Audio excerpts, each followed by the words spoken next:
we have two choices, for variety. We have jokes and we have poetry from Rumi. Which one? Poetry. Raise hand. Okay. Which one for jokes? Okay, Rumi then. I know why you like Rumi. Because we're not very roomy here. So you're hoping for some room. I got Rumi. Yeah. Okay, boy, girl. Okay, now I read you some. The first one, or maybe I take two, or maybe just one. Yeah. Just to let you know that Rumi practiced Guanyin method, yeah? And light and sound. So I'm reading you some, right? Means what all research they have to do for the Persian, for the Muslim. They don't even know this. Listen here. What hurts the soul? This poetry name. We tremble, thinking we are about to dissolve into non-existence. But non-existence fears even more that it might be given human form. Yeah, how suffer we have, huh? How much suffering we have. Okay. Loving God is the only pleasure. Other delights turn bitter. What hurts the soul? To live. To live in human existence, eh? Without tasting the water of its own essence. People focus on death and this material earth. They have doubts about soul water. Those doubts can be reduced. Use night to wake your clarity. Darkness and the living water are lovers. Let them stay up together.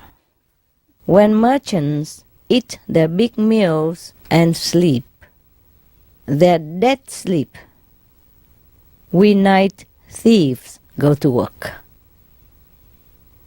Midnight, but your forehead shines with dawn.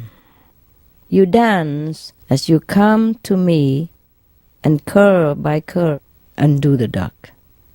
Let jealousy end. So, what hurts the soul?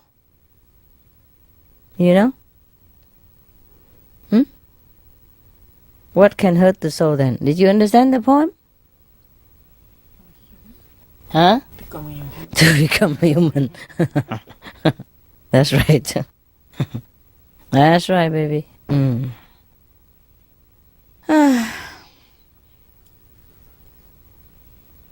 What hurts the soul is to live, yeah, in this physical existence without tasting the water of its own essence.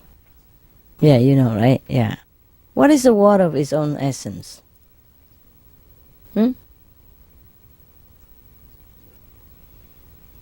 What? God. Okay, fine. Okay. You know, he likened God into water. Why? Because to live without water, we die, no?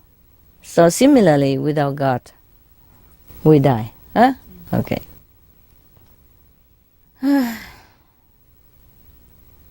But most of people, focus so much worrying about death and worrying about life, the life that they know it, like about material existence on this earth. So they have doubt about this so-called soul water, yeah, and living water, your own essence water. He means the enlightenment, eh? Yeah, God's essence.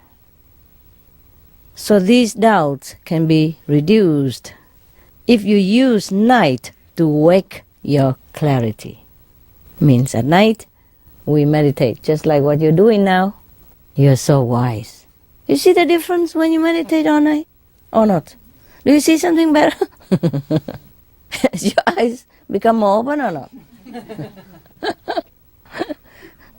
Open the food outside. No. Do you feel any different? You feel better? Huh? You can live without sleep. You can live without sleep? That's what I feel. Yes? In the morning you're fresh. Yeah. You just carry on as normal. Oh, really? How nice. Let's try it again. I'm glad for you. Any of you feel like that? Yes. ¿Tú comprende? Yeah? Understand English? Or French? English, but English better? Okay, good. My English is very simple. Even kids understand it. Okay. So who else feel the same like he does? Raise hand. Good. And the rest don't? Or don't understand? You know. Don't understand English, right? You know what? Ah, poor thing. Nobody translate? Yeah. Huh? And these two women stay here forever, huh? Okay. Somebody don't want to come here or don't have room? There are some people who never come in here. There's some old Chinese guy I've seen outside sit always the same place. Nobody asked him to come in or something? Or don't care? Tomorrow?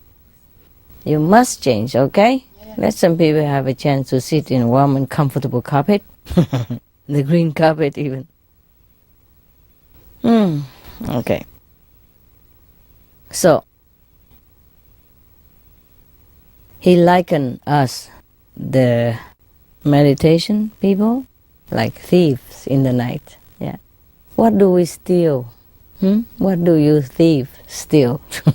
When you don't sleep at night, what do you steal? Blessing. Huh? Blessing. Steal some blessing. Huh? Steal some essence. Food for the soul, yeah? That's it. He likened us to the thieves, go to work, to steal the merchant, the property, yeah? That somebody else carelessly leave laying around. Like the essence of God. It's about everywhere, but nobody wants to take it. So we thieves go to work. Huh? You thieves, you. At night, at midnight, but your forehead shines with dawn, you know? Shines with brilliant light. That's what we see in meditation. Yeah? Sometimes too bright, sometimes like thousand suns, sometimes like star twinkling, sometimes the moonlight, sometimes like daylight. Yeah? And sometimes sparkling, sometimes colorful, sometimes rainbow, sometimes Jesus, sometimes Buddha, sometimes Master, sometimes yourself. Yeah, when you're dead, you leave the body. You go up sometime and you see your body sitting there with the neck hanging like that. Or maybe like this, no? It happened, no? Any of you here left your body behind today? No? Not really? Oh man, where did you go? You didn't go anywhere. What? Light to a bucket. Anybody see light? More light? Huh? Did you see any light? Huh? Everybody see light. See light? Everybody? Oh, wow, that's cool. How you know you're not everybody? Okay, I don't dare to ask because I'm afraid I might be disappointed. So we just keep it secret. Let me believe you that everybody see the light. Okay. But some people see darkness also, you know, especially when they snore so loud that even I can hear it with a closed window. Yeah, but luckily you don't snore very long, right? Some people do snore next to you, right? Just give him an elbow. Help each other, you know? Well, at that time, you don't commit the violent precept. No problem. You just help him. Yeah? Pat his, gently. And if he gently doesn't wake up, then you be a little bit more harder. But don't do it to her. If he doesn't snore, don't do it, okay? Don't do it. Because if he does snore about his body like that, maybe he gone out. Yeah? Gone out of the body, okay? Only when there's snow that disturb you, then you wake him up. If not, let him sleep for a while, the poor guy. Sit all day, all night. You guys can bear it, huh? Okay, no? Not too bad, is it? Especially Master come now and again, tell stories. Yeah? Okay. He means darkness and the living water are lovers. Yeah? That means what? If you sit in the night, you will see, you feel the living water. Living water is the essence of God, né? The true self, né? Your soul, yeah? Okay. So only the one who practice Guanyin method will know this, né? Midnight, but your forehead shines with dawn. See that? Yeah? So he also practice Guanyin method, né? Forehead, né? No. Yeah, we know all that. Yeah. You come to me and curl by curl, undo the dark. Yeah. Come to me. Who's me? The soul, yeah. God, yeah. Undo the dark, curl by curl, yeah. Because we sit and sometimes we see it's like spiral, huh? It's like curly, yeah? And then we break the darkness of the night. It's so very simple poem that I don't think we need too much explanation, no? It's very beautiful the way it is written, though. Yeah, it is true that somebody was so scared if he goes into nothingness, right? They always asking, Master, I leave my body and suddenly I had nothing to hold. I was so scared. And then I came back to the body. Remember some of the question? Some people like to leave the body like Ruth and she cannot. And some people left the body so scared because nothing at all and come back quick. What mean by nothing? Huh? The Master is always there if you look around. Yeah? If not, then you pray to Master, hold my hand, please, hold my hand. I'm still a baby. Or you just wait a little while and then you come into some beautiful palace of God, huh? Of paradise. Just be patient and don't be afraid. Yeah. At the end, if you don't practice Guanyin method, you have to leave your body anyway. So might as well learn it now. Yeah? So when you die, you're not so shocked. Yeah? Where's my body? Where's my body? Too bad. I cannot come back. So now if we learn the art of dying, and when we die, we will live. Yeah? What the Bible says, learn to die so that you begin to live. Yeah? At the moment of dying, for ordinary people, the unsinful one, it's like that. They leave the body, and then they might see the body laying there, and then they keep going further and further from the body. And that's how they die. So that's the experience of a practitioner dying while living. Yeah? Like St. Paul said, I die daily. Is it St. Paul? St. Paul, right? Yeah, he said, I die daily. What mean by dying daily? What's he doing? Huh? Like that. Yeah? We leave our body, we go into the so-called nothingness, yeah? But in that nothingness is full of splendor, beautiful visions, light, music, love, yeah? Everything that we want, happiness, blissfulness, carefree, yeah? So nothingness is what we really want.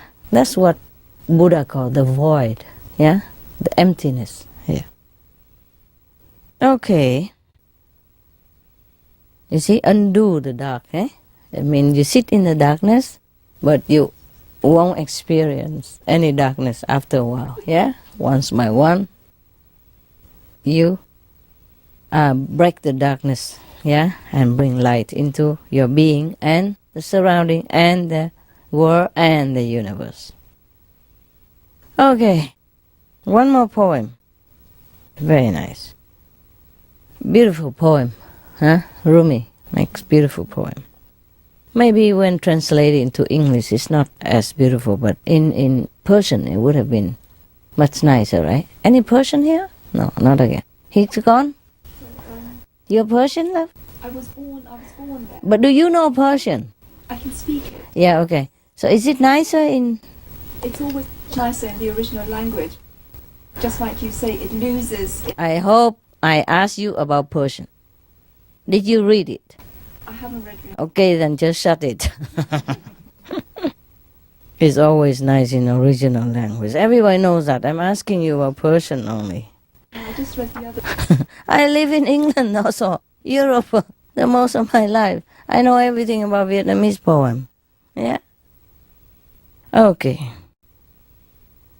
We should not lose the roots, you know? Should not pretend to be too much European or too much English or whatever you are, yeah? You're British subject, but you're born person, okay? I'm British, but I'm Vietnamese born, okay? That's that, yeah? You should know everything about where you came from. Understand? Yeah. Okay, this is another poem. Some kiss we want. What kind? He knows. You know, worldly people like kisses and all that. So, like last time, some guy said at night, you know, lovers stay awake. Remember? Some poem I read for you before in Melody, remember? Yeah. Some kiss we want, yeah? What kind of kiss that the superior master like Rumi want? Some kiss we want, he said. There is some kiss we want with our whole lives, the touch of spirit on the body. Actually, the poem is cut into, rhythmatic, but I have to read the whole sentence then. Yeah. Seawater begs the pearl to break its shell. And the lily, how passionately it needs some wild darling.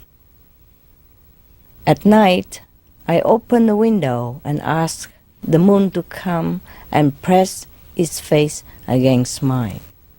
Breathe into me, close the languished door, and open the love window. Nice, huh? The moon won't use the door, only the window. Yeah. Nice, no? Okay. What does he mean by the moon come by the window? Moonlight. Mostly at night, we don't open the door, no? We just open the window, no? And we gaze out the window and the moon is beautiful, no? Yeah. He means the window of the soul. Yeah, the spiritual wisdom eye. And we can see the light of God then. The moon is likened to the light of God, né? Come in the night. And so beautiful. The kiss of the moon, kiss of the spirit. That's what he wants, yes. It's so beautiful that I don't think we need to translate or maybe explain anything. Any need? Any question? No, huh? Just enjoy, huh? The kiss we want with our whole life even. Whole lives. The touch of spirit on the body. And the lily, how passionately it needs some wow, darling. At night I open the window and ask the moon to come and press its face against mine. Close the languished door. Languished door. Open the love window. It's so clear, no? For us, the practitioner, yes. The languished door, what's that? We normally always praying, oh dear God this, dear God that. Do this for me, do that for me. Blah, blah, blah, blah. Or singing, some hymns or some psalm or something like that. So he says, shut up, man. What do you mean? You just shut it. Yeah? Shut up. Open the love window. Yeah, the moon only coming through the window. That means the light in the night, né? The light in the night is a God light. Yeah.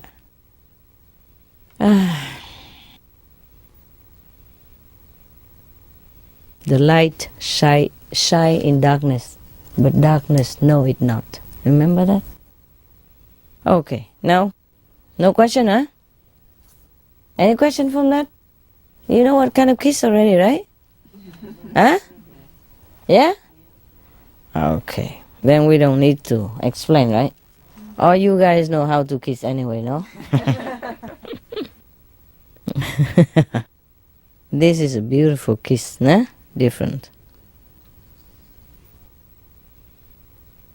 Look here. This is another proof that Rumi practiced Kuan method. He's talking about the music of the inner music. Here, I just saw it one. Hunt music. Musk and amber remind us of the air of sunrise, when any small motion seems part of one elaborate, making the body's harp gets handed to the soul to play. What does it mean, the body's harp? Yeah, you know, right? Yeah. The body's harp is handed to the soul to play. The strings, rage, love, jealousy, or the wanting mix. The energy, music. Who tune this instrument where wind is a string? What kind of instrument that have wind for string? Yeah, okay. And Sham's eyes, in which a gazelle turns to stalk the hunting lioness. Well, see what I mean? Yeah? Music, energy, music. Instrument where wind is a string. Only the Kuan Yin practitioner know this, right? What kind of music instrument that have only wind for string? Yeah? I mean, have no string. Yes. It just plays by itself. And the soul play this instrument. So, is it clear enough to you guys? That Rumi has practiced Kuan Yin method? Yes, it's clear, hey? Wow. I bet not many people know this, yeah? I bet some Muslims don't know this. If you don't practice Kuan Yin method, you will not understand Rumi's poem that much, right? Okay, now, that's it. Too serious now. Kiss and love and...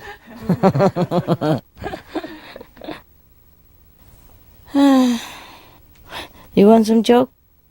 Or you want to meditate? Huh? Jokes. What kind of practitioner? The one person doesn't know Rumi's poem and the Kuan Yin meditator wants some jokes. You are good company, huh? Okay, I'm reading some. One guy go into the train and started screaming, "Call me a doctor! Call me a doctor!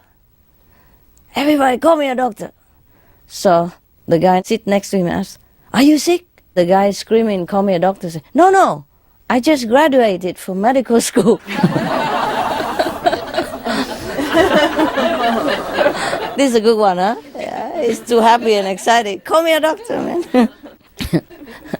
This one, I'm going to drink it.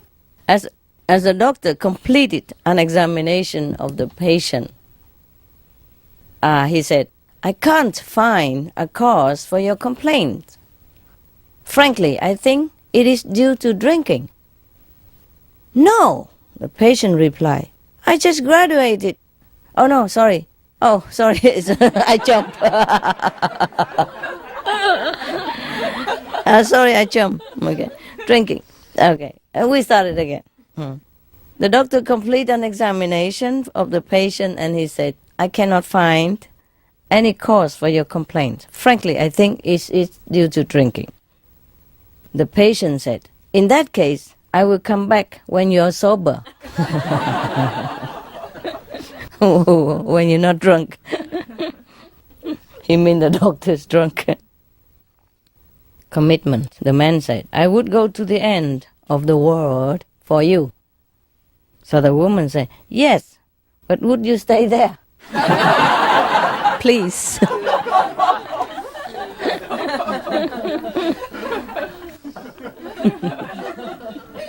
So much for romance, huh? The next one, save her. A man was standing at the edge of the lake and saw his wife flailing about in a deep water. Unable to swim, the man started to scream for help. A trout fisherman ran up, and the man said, "My wife is drowning and I can't swim. Please save her. I will give you $100. So the fisherman dove into the water. In 10 powerful strokes, he reached the woman, put his arm around her, and swam back to shore. Depositing her at the feet of the man, the fisherman said, "Okay, where's my 100? The man said, "Look, when I saw her going down for the 3rd time, I thought it was my wife, but this is my mother-in-law."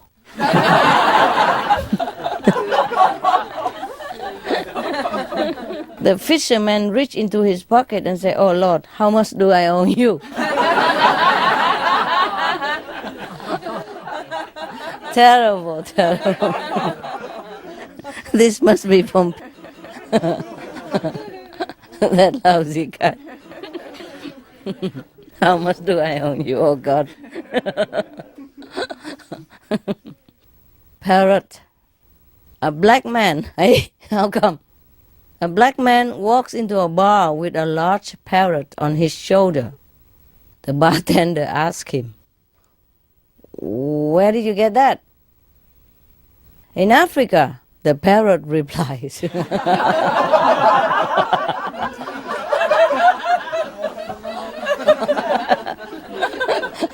The parrot, "Get the man from Africa." We were thinking the black man would reply, but the parrot, "I got him from Africa, I guess." So cute. It's a good punch, okay. Ketchup. A woman was trying hard to get the ketchup to come out of the jar. During her struggle, the phone rang, so she asked her 4-year-old daughter to answer the phone. "It's a priest, Mama," the child said to her mother. Then she added, "Mama can't come to the phone to talk to you right now. She's hitting the bottle." What that mean? Ah, hitting the bottle. That means drinking, right? Yeah, but in this case, she just hitting the ketchup bottle. So 4 years old, you know. Oh, poor thing. Not supposed to drink, you know. When the priest even come or talk to you. The next one is called Did God Make You? A little girl is sitting on her grandpa's lap and studying the wrinkles on his old face. She gets up the nerve to rub her fingers over the wrinkles, and then she touches her own face and looks more puzzled. Finally, she asks, "Grandpa, did God make you?" "He sure did, honey, a long time ago," replies the grandpa. And the girl asks, "Well, did God make me also?" So grandpa said, "Yes, he did, and that wasn't too long ago." So the girl said, "Boy, he's sure doing a better job now."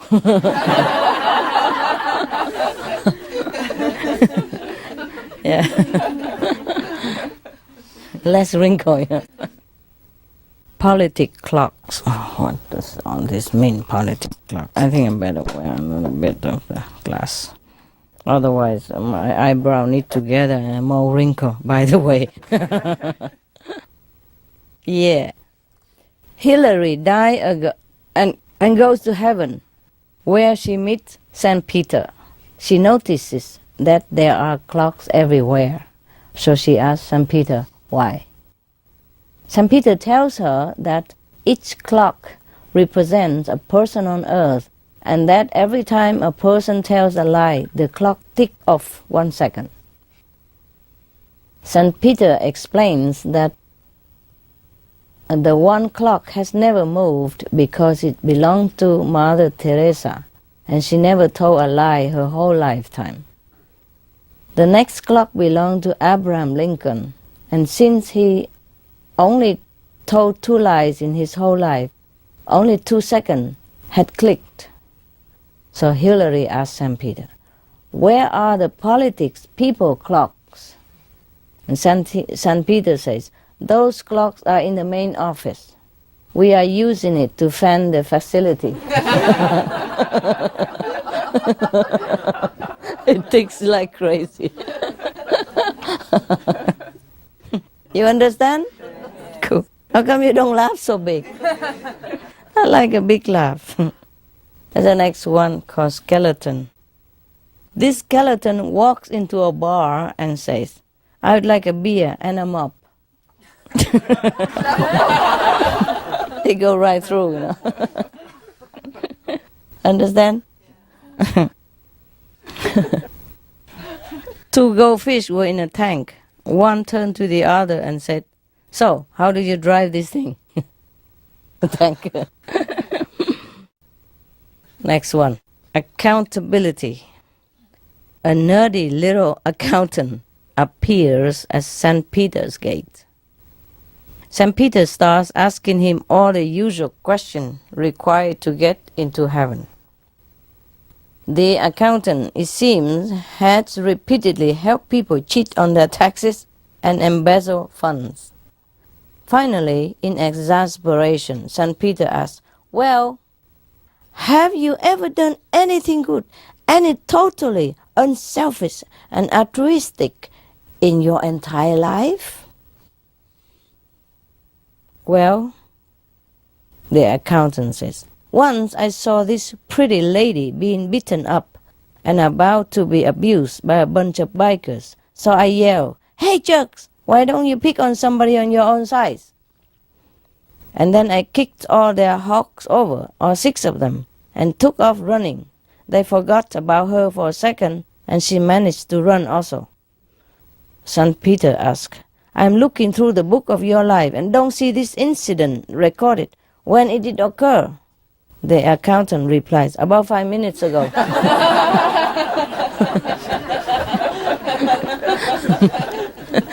Too early to record. Next one, blonde. Okay, don't be offended. I'm one of those. A blonde gets on an airplane and sits down in first class session. Oh, I got it. I told this already somewhere. We don't bother. Oh, you want to hear? Yeah. All right then, you didn't hear it. Oh, I can tell without reading. A blonde went into an airplane, bought an airplane, and sit on the first class section. And the plane is, full. So the stewardess know she doesn't belong there. She go and check the ticket and tell the blonde, I'm sorry, madam, but this is not first class ticket. So you should move to the economy, please. This seat belongs to somebody else.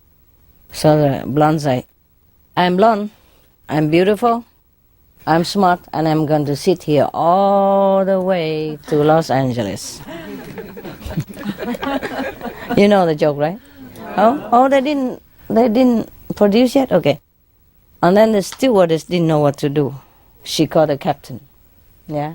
So the captain come and say the same thing. Please, madam, but you gotta move to the economy cabin because this is first class and you don't have a ticket for it. So the blonde say the same. I'm blonde, I'm beautiful, I'm smart. I'm gonna sit here all the way to Los Angeles. Both of them so exasperated, don't know what to do. And they go into the pilot cabin and talk to each other. Talk again, don't know what to do. So the co-pilot say, let me handle it. He went out, whispered something into the ear of the blonde, and she immediately stood up, took her hand back, and went to the economy cabin. And the stewardess and the captain was very astonished. So, what did you say to her that make her move? I tell her, this seat doesn't go all the way to Jamaica. Got it, huh? Twins. The blonde, the blonde joke. The blonde had been married about a year when one day she came running up to her husband, jumping for joy. Not knowing how to react, the husband started jumping up and down along with her. Why are we so happy? Yes. The blonde said, "Honey, I have some great news for you." "Great," he said. "Tell me what you are so happy about." She stopped jumping and was breathless. And then from the jumping, and then said, "I'm pregnant." She gasped. The husband was ecstatic, as they had been trying for a while. So he kissed her, started telling her how wonderful it was and that he couldn't be happier. Then she said, "Oh, honey, there's more." And then he asked, "What's more?" "Well, we are not having just one baby. We are going to have a twins."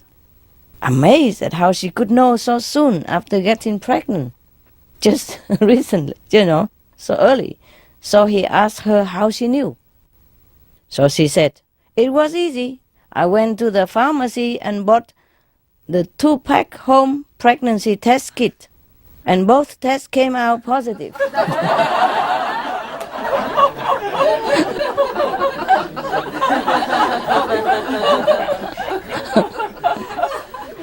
Lucky she bought only 2, eh? Would have been a quadruped or something. I have this joke already, but okay, who cares? A blonde went out to her mailbox and looked, closed the door, went back in the house. A few minutes later, she went out and looked into the mailbox again. She did this several times, and her neighbor who was watching her said, "You must be expecting a very important letter today, the way you keep coming and going and looking into your mailbox." The blonde answered, "No, I'm working on my computer and it keeps telling me that I have mail."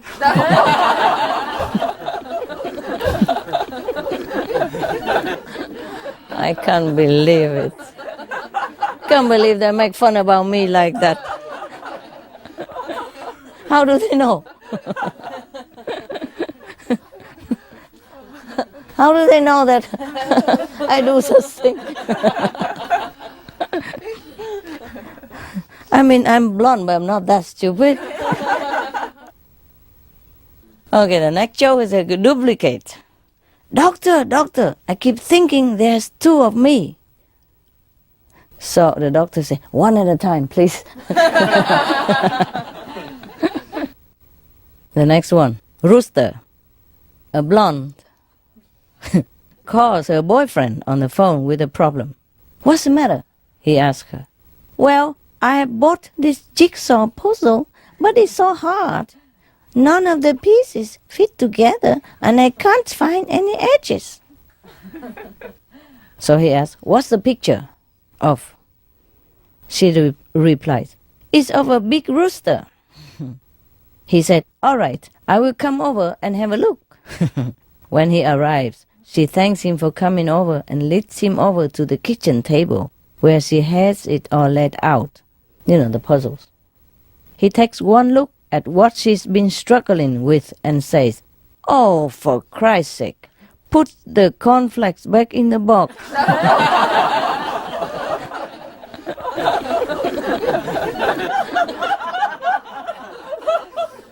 The chicken outside, inside the cornflake, no?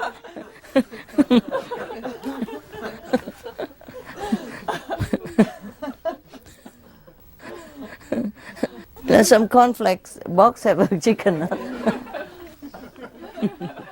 Okay, the next one goes shrinking. This guy comes blasting into the doctor's office and exclaims excitedly, "Doctor, I think I'm shrinking. I think I'm shrinking." "Oh, just settle down, sir," the doctor says. "You are just going to have to be a little patient."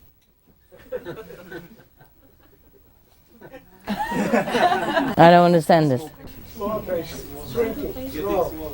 Getting small, but why is he get a patient? Then why is it you have to be patient? Little patient. Oh, you have to be a little patient, okay. Oh, nasty joke. Little patient, okay, yes. If he shrink, then he become little, yeah? Okay, be a little patient, yeah, okay.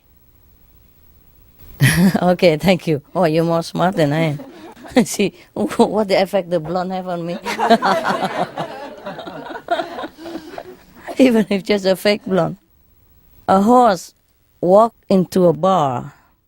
The bartender says to the horse, "Hey, buddy, why such a long face?" The next one, they call the FBI. The phone rings at the FBI headquarters. Hello? And the answer says, I'm calling to report my neighbor. He is hiding marijuana inside his firewood.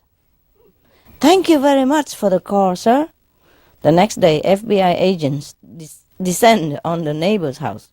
They search the shed where the firewood is kept. Using axes, they bust open every piece of wood but find no marijuana. They swear at the neighbors and leave. The phone rings at the neighbor's house. Hey, Adrian, did the FBI come? Yep. Did they chop your firewood for you? Yep. Great. Now it's your turn to call. I need my garden plow.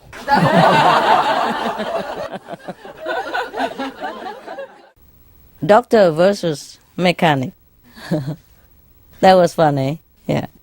A mechanic was removing the cylinder heads from the motor of a car when he spotted the famous heart surgeon Dr. Michael DeBakey, who was standing off to the side, waiting for the service manager to come and take a look at his Mercedes. The mechanic shouted across the garage, "Hey, DeBakey, is that you? Come on over here a minute." The famous surgeon, a bit surprised, walked over.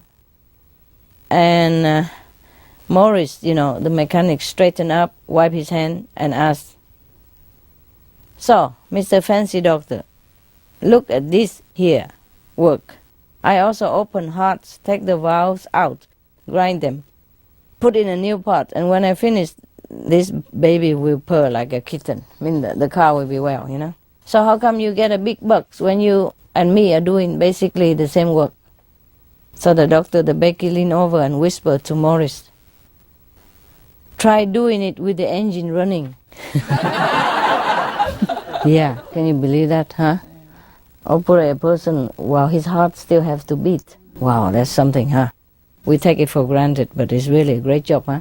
Because if his heart stopped beating while operation, then the person die, no? Wow, incredible, huh? Priests in vacations. 2 priests were going to Hawaii on vacation and decided that they would make this a real vacation by not wearing anything that would identify them as priests. As soon as the plane landed, they headed for a store and bought some really outrageous shorts and shirts, sandals, sunglasses, etc. Are you laughing? The next morning, they went to the beach, dressed in their tourist garb, and were sitting on a beach chairs, enjoying a drink, the sunshine, and the scenery, when a drop-dead gorgeous blonde in a bikini came walking straight towards them. They couldn't help but stare, and when she passed them, smile and say, "Good morning, Father. Good morning, Father."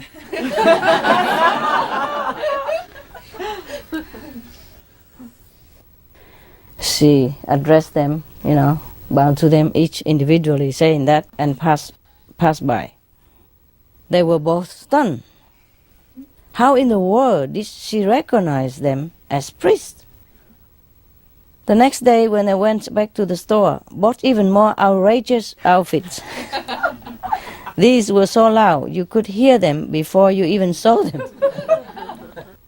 And again, settle on the beach in their chairs to enjoy the sunshine, etc., etc. Sunshine. After a while, the same gorgeous blonde came walking toward them again. They were glad they had sunglasses because their eyes were about to pop out of their head. Again, she approached them and greeted them individually. "Good morning, Father. Good morning, Father." And started to walk away. One of the priests couldn't stand it and said, "Just a minute, young lady. Yes, we are priests and proud of it. But I have to know, how in the world did you know?" "Oh, Father, don't you recognize me? Take a good look. Now close your eyes. At the hat and gown, I'm Sister Angela."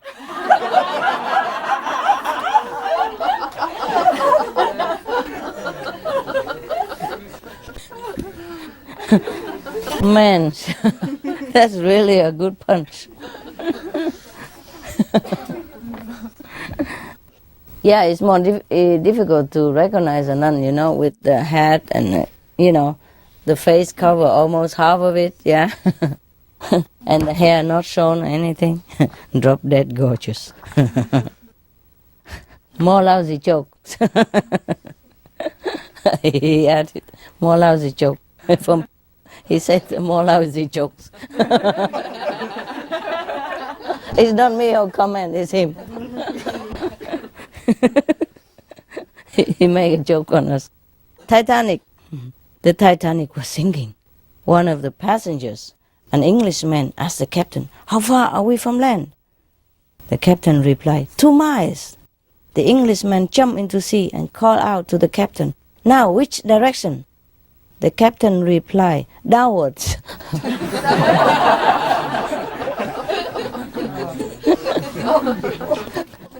2 miles down there.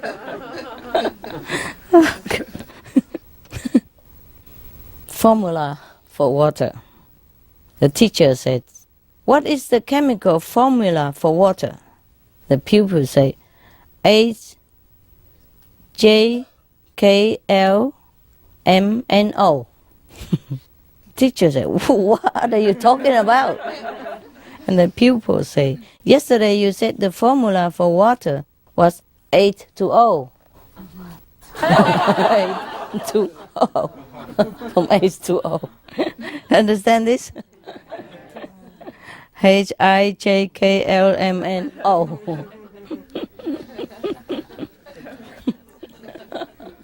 He did remember.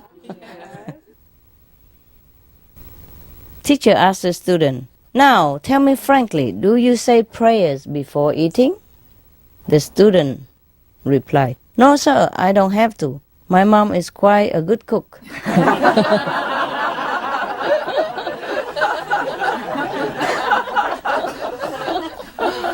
She cook you well.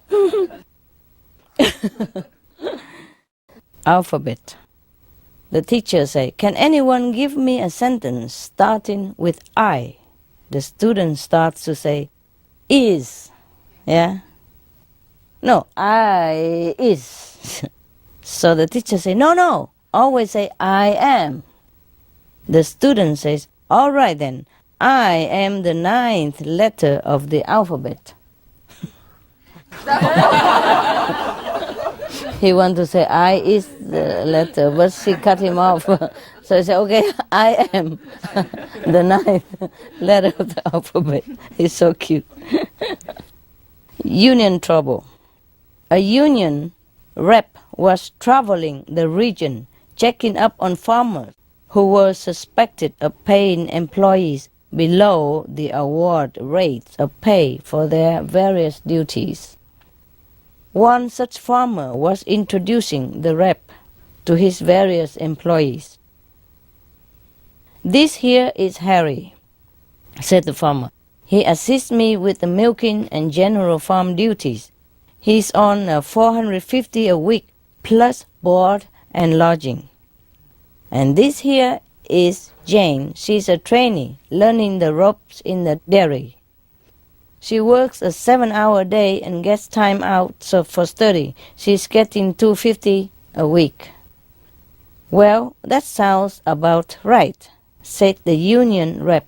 "Is there anyone else?" "Yes," said the farmer. "There is the half-wit." Half-wit, stupid, no?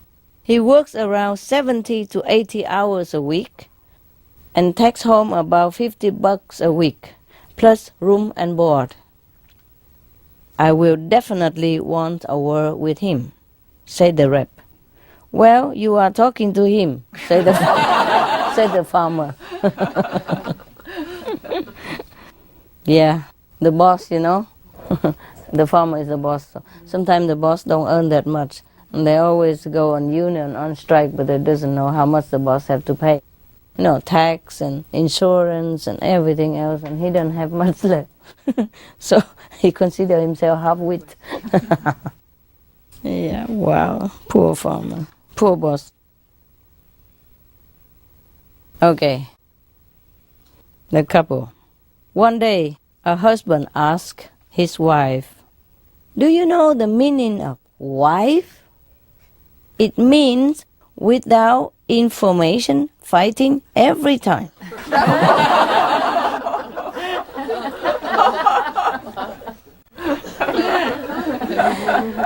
The wife replies, no, what it really means is with idiot forever.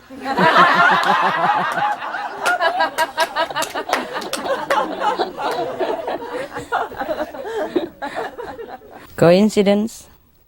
Teacher asks, can anybody give an example of coincidence? The students say, sir, my mother and my father both got married on the same day at the same time. What a coincidence. Next one. 3 feelings. Feelings. What's the difference between stress, tension, and panic? Okay, answer. Stress is when the wife is pregnant. Tension is when girlfriend is pregnant. And panic is when they are both pregnant.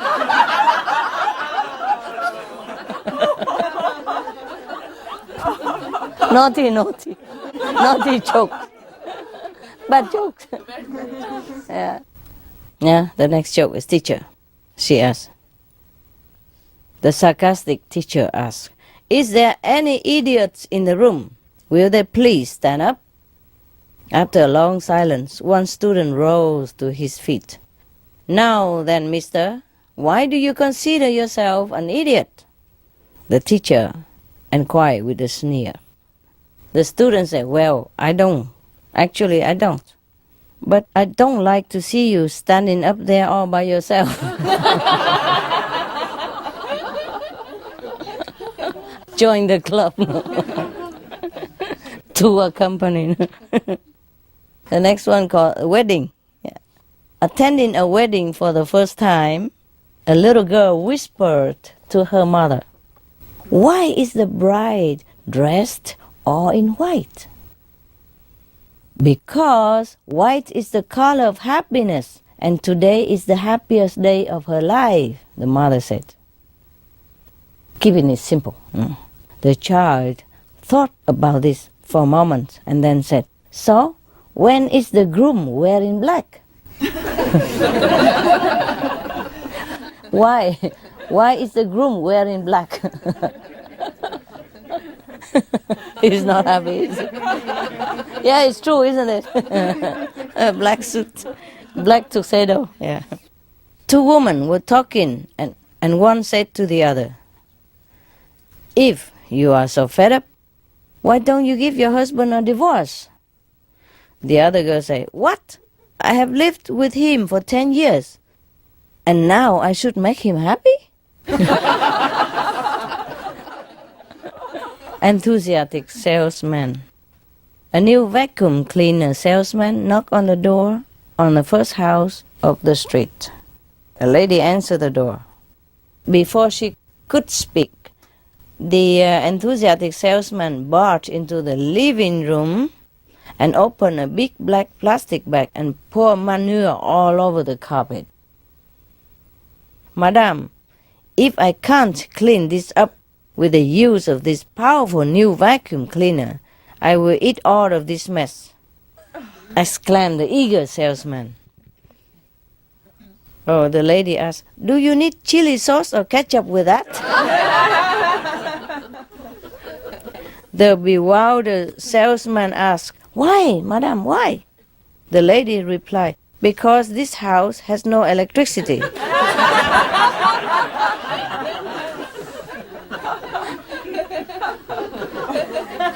Oh, gosh.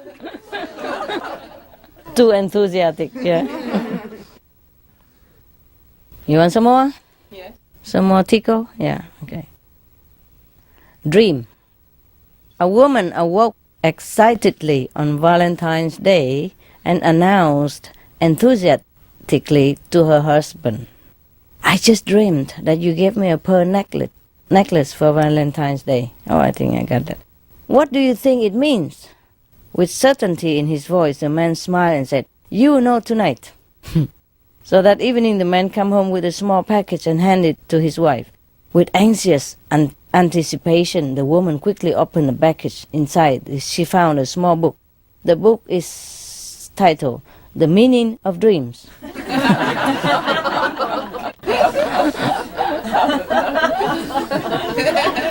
Yeah? So it's good to buy books, huh? Cheaper than diamond, no?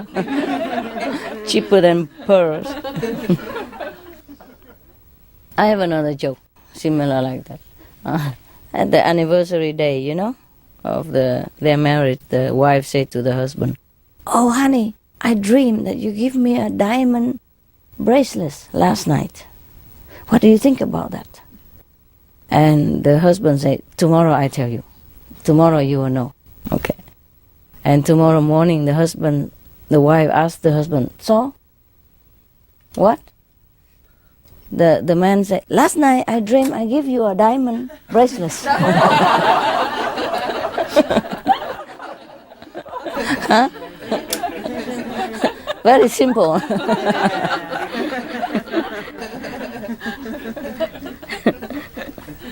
Like your beard.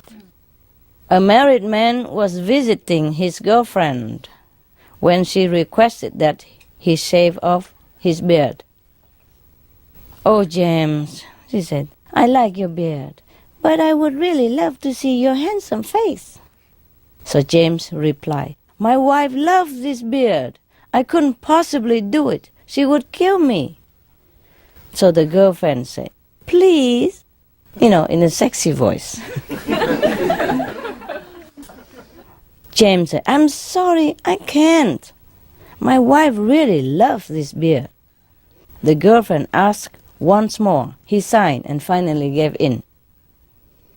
That night, James crawled into bed next to his wife while she was sleeping, and the wife was awakened, turned toward him, felt his smooth face and said, "Oh, Michael, you shouldn't be here. My husband will come home soon."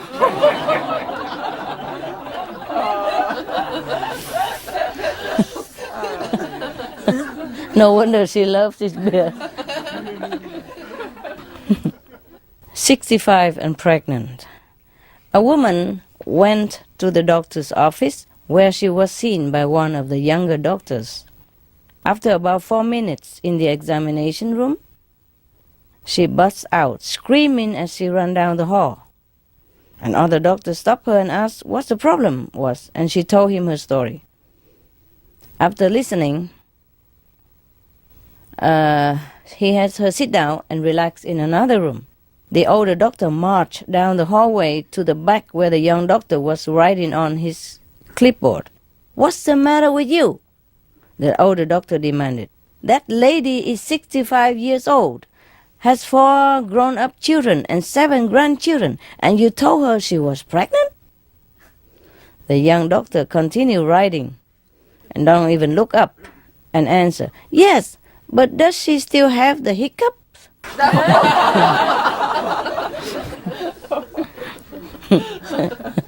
Just like my dog, eh? I keep yelling at him, "You pee in my living room!" "Did you pee in my living room?" And he looked at me, "I didn't. What have I done?"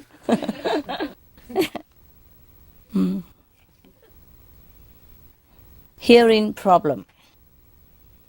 A man feared that his wife wasn't hearing as well as she used to, and he thought she might need a hearing aid. Not quite sure how to approach her, he called the family doctor to discuss the problem.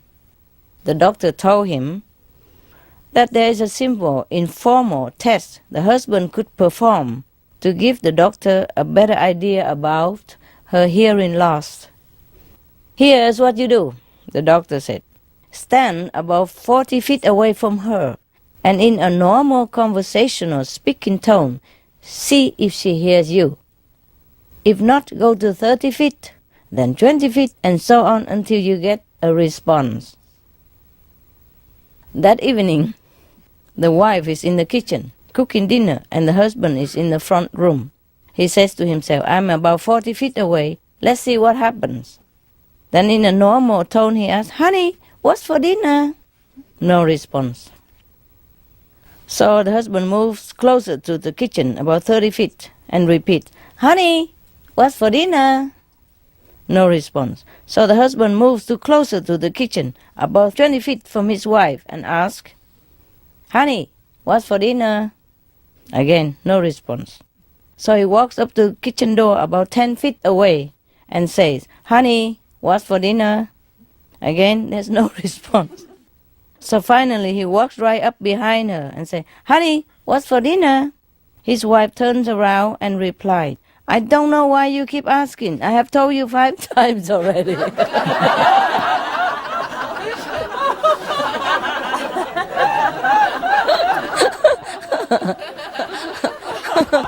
Who is deaf, huh?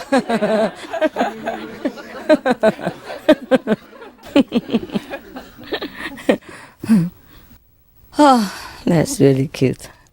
This title is The Boss.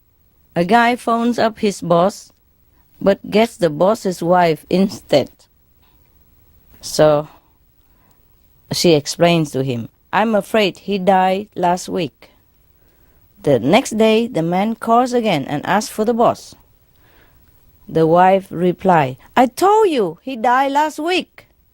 The next day he calls again and once more asks to speak to the boss. But this time the wife is getting upset and shouts, I've already told you twice, my husband, your boss, died last week. Why do you keep calling? The man replied, because I just love hearing it. Terrible. Must be a bad boss, huh? Or a bad employee. Italian girl. A woman goes to Italy to attend 2-week company training session. Her husband drives her to the airport and wishes her a good trip. The wife answers, Thank you, honey. What would you like me to bring back for you? The husband laughs and says, An Italian girl. The woman kept quiet and left. 2 weeks later, he goes back to collect her from the airport and asks, So, honey, how was the trip? She replied, Very good, thank you. And what happened to my present? What present? She asked.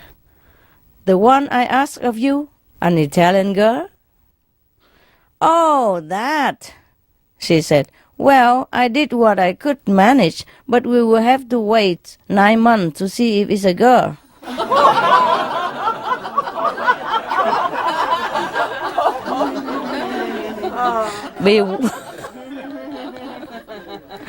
Beware of what you're wishing for. Oh, lousy, no? This one called Old Age. 2 elderly people were living in trailer estates. He was a widower and she is a widow, and they had known each other for a number of years. One evening there was a community supper in the big activity center. The two were at the same table, across from one another, as the meal went on. He took a few admiring glances at her, and finally he gathered up the courage to ask her, Will you marry me? After about 6 seconds of careful consideration, she answered, Yes, I will. The meal ended, and with a few more pleasant exchanges, they went back to their respective places. Next morning, he was troubled. Did she say yes or did she say no? I think we got this before, huh? Okay. He couldn't remember. Try as he might, he just could not recall, not even a faint memory. With trepidation, he picked up the telephone and called her. First, he explained that he didn't remember as well as he used to. Then he reviewed the lovely evening past. As he gained a little more courage, he inquired, When I asked you if you marry me, did you say yes or did you say no? He was delighted to hear her say, "Why?" I said, "Yes, I will. And I meant it with all my heart." Then she continued, "By the way, I'm so glad you called because I couldn't remember who has asked me." Oh, memory lost in different way. Who are you? What are you doing here? Why are you laughing at? What are you laughing about? Okay. A man speaks frantically into the phone.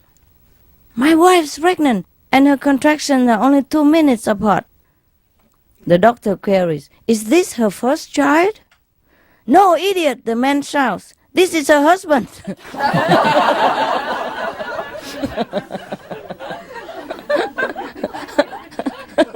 I'm not her first child, am I?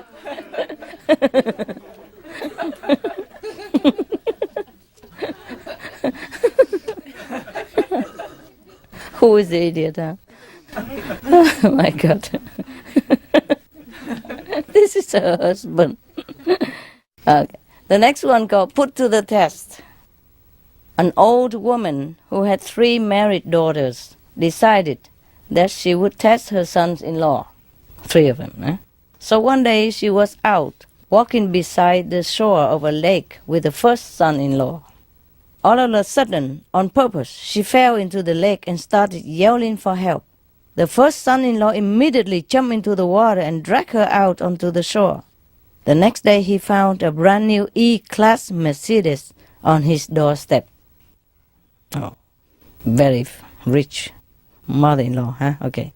A card was attached with the wording, "Thank you, your mother-in-law, who loves you very much." Some time later, she was walking along the lake shore with the second-in-law and again, on the purpose, fell into the lake and started yelling for help. The son-in-law also jumped into the water and dragged her to the shore. The next day, he found a brand new E-Class Mercedes in his doorstep with a car attached saying, "Thank you, your mother-in-law, who loves you very much." The third time this happened, she was walking with the third son-in-law and repeated exactly the same thing. But the third son-in-law didn't respond to her cries for help and didn't move a single step to save her. So the poor old lady who wanted to test her sons-in-law sank to the bottom of the lake and drowned. Oh God. The next day, the third son-in-law found a brand new Rolls Royce on his doorstep. Attached was the note with the following words, "Thank you very much, your father-in-law."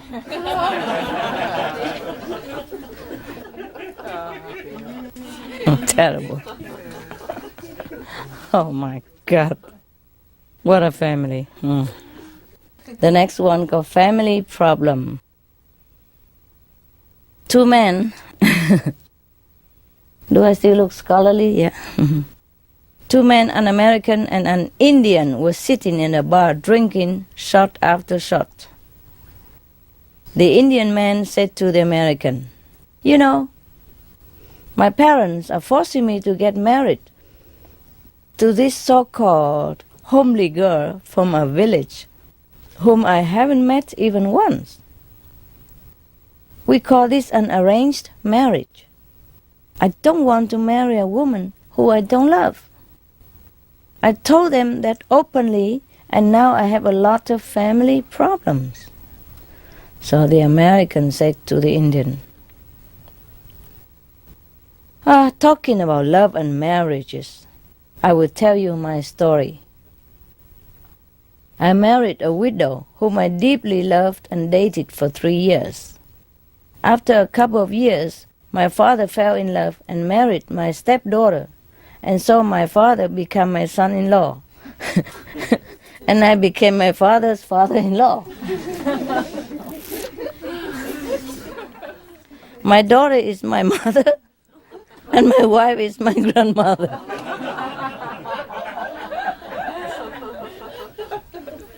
How can that be? Okay. More problems occurred when I had a son. My son is my father's brother, half brother, I guess.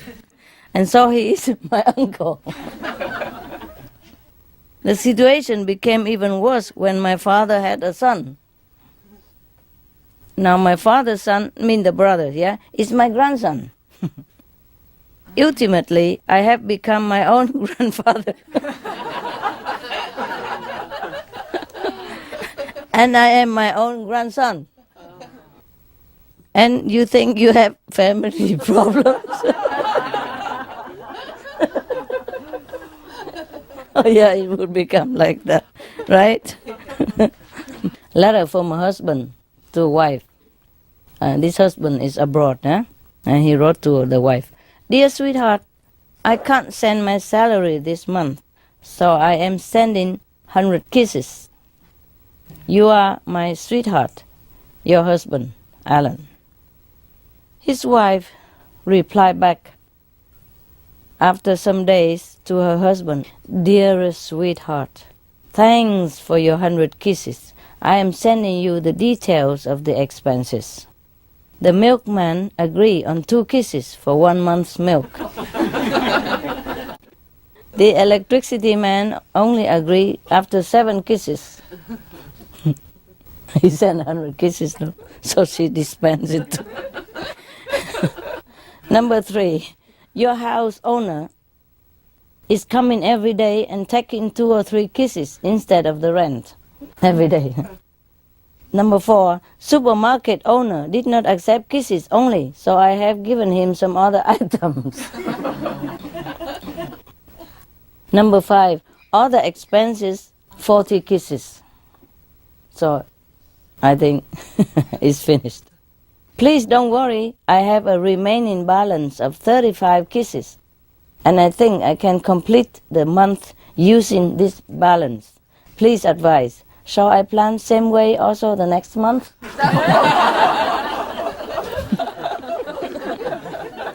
The next one, most dangerous food. A doctor was addressing a large audience on food and digestion. He said, "The material we put into our stomach is enough to have killed most of us sitting here years ago. Meat is awful. Soft drinks corrode your stomach lining. Chinese food is loaded with MSG. High-fat diets can be disastrous, and none of us realizes the long-term harm caused by the germs in our drinking water. But there's one thing that is the most dangerous of all, and we nearly all have, or will eat it. Can anyone here tell me what food is it that causes the most grief and suffering for years after eating it?" So after several seconds of quiet, a 75-year-old man in the front row raised his hand and said, "Wedding cake."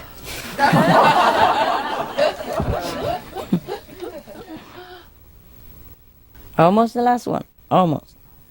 The near last. Say, gone fishing. A man called home to his wife and said, "Honey, I've been asked to go fishing up in Canada with my boss and several of his friends. I will be gone for a week. This is a good opportunity for me to get that promotion I've been waiting. So, could you please pack enough clothes for a week and set out my rod and fishing box? We are leaving from the office and I will pass by the house to pick up my things." And he said, "Oh, by the way, will you please pack my new blue silk pajamas?" The wife thinks this sounds a bit fishy. But being a good wife she did exactly what her husband asked.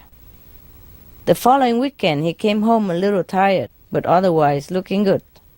The wife welcomed him home and asked if he caught many fish. He said, "Yes, lots of salmon and even a few swordfish." "But why didn't you pack my new blue silk pajamas like I asked you to?" The wife replied, "I did. They are in your fishing box." Tell lie, you know. If he did fish, he really would have seen the silk pajama. This one called hearing problem. An elderly gentleman had serious hearing problems for a number of years.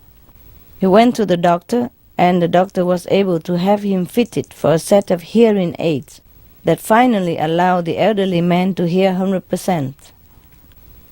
A month later, the elderly gentleman went back to see the doctor, and the doctor said, "Your hearing is perfect.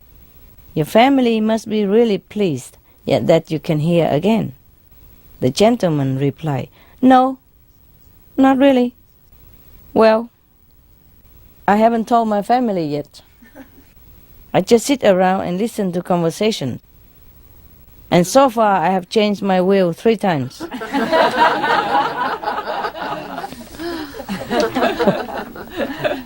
Yeah, he wanted me to sing the whole song because in the television it's just short, you know. I don't think I can sing tonight. Oh, my voice gone into the jokes already. Was very nice of him. Okay, so we go now?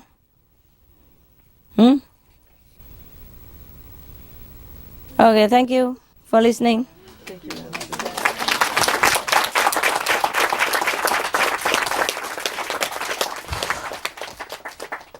2:12. The poor guy outside cannot listen a thing. It's too late. They don't turn it on. You don't turn the volume on, right? A little bit. Okay. Good. I don't think they can hear very well. You know, the first row maybe, but second row no. Okay, guys. Thanks for listening. Thanks for watching. Huh? Oh, I'm sorry. You cramp up, baby. You know you're right? Yeah. Anybody need a massage? Okay. See you. You want some cake, guys? Anybody? Huh? Anybody want some cakes? Go ahead. Whew. Gosh. Okay. You may have a little refreshing, then come back meditate, okay? And if you want some cake, you're welcome. There you are. Cake. See you later. I love you. Sweet dream, baby. Beautiful one. Heaven love you, and me love you.